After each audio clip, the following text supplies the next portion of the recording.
এখানে দেখে হয়তো আমাকে মনে হচ্ছে যে আমি কোনো ইলেকশনে দাঁড়াইছি, আসলে না। এখানে রাত হয়ে গেছে, আমি মামার বাড়িতে সরস্বতী পূজার কাজ চলতেছে।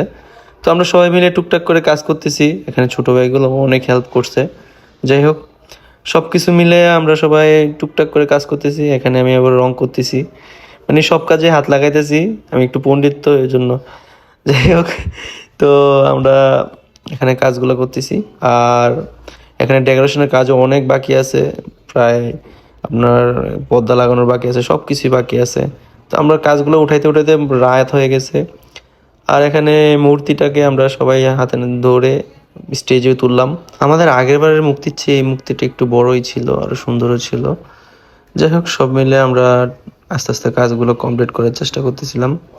আর এখানে শ্রীকান্ত ভাই বলতেছিল যেভাবে করে এভাবে কর, তো আমিও করতেছি। আমার বড় ভাই মুক্তি বসানো কমপ্লিট। তো আমার এক ভাই আছে, ভাইটা পেপারটা খুলে দিল। তো এখনো কাজ কমপ্লিট হয় নাই, লাইটিং টাইটিং সব কিছু বাকি ছিল, সবই করতে হবে। তো আমরা সকালবেলা ফ্রেশ ট্রেশ হয়ে মন্দিরে আসলাম। আবার মন্দিরে পূজার আয়োজন সকালবেলাই। তো ঠাকুর আসার জন্য একটু লেট। তো আমাদের 10টা বাজে পুজো স্টার্ট হইলো। সবাই এখানে বসে আছে অঞ্জলি নেওয়ার জন্য। তো আমি একটু ঠাকুরের সাথে চেষ্টা করতেছিলাম পুজো টুজো দেওয়ার জন্য, আসলে পারি না। পূজা দেওয়া শেষ, অঞ্জলি নেওয়া শুরু। তো অঞ্জলির জন্য সবাই রেডি, আমিও রেডি। তো আমি সবাইকে বলতেছিলাম, অনেকজনে ছিল না এখানে, বাইরে ঘুরতেছিল, সবাইকে ডাক দিলাম যে পূজা শেষ, অঞ্জলি নিতে আসো।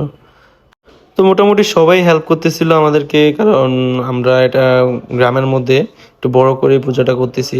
তো সবাই আশীর্বাদ করবেন যেন সামনের বছর হয়তো আরো বড় করে করার চিন্তা ভাবনা আছে আমাদের।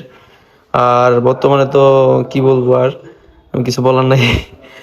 তো দেখতে দেখতে সন্ধ্যা হয়ে গেল, ভাগ্নে বোন সবাই একটু করতেছে। যাই হোক, সবাই আরতি টারতি করার পর আমরা পূজাটা অলরেডি 2 দিন চালাই। তো ভোরবেলা হয়ে গেল, সবাই বসে বসে আড্ডা মারতেছি আর বলতেছি তো সামনের বছর কিভাবে পুজোটা করতে হবে সে নিয়ে একটু আলোচনা করতেছিলাম আর কি। তো পূজা শেষ হয়ে গেলে সবাই লাইক কমেন্ট শেয়ার করবেন, ধন্যবাদ।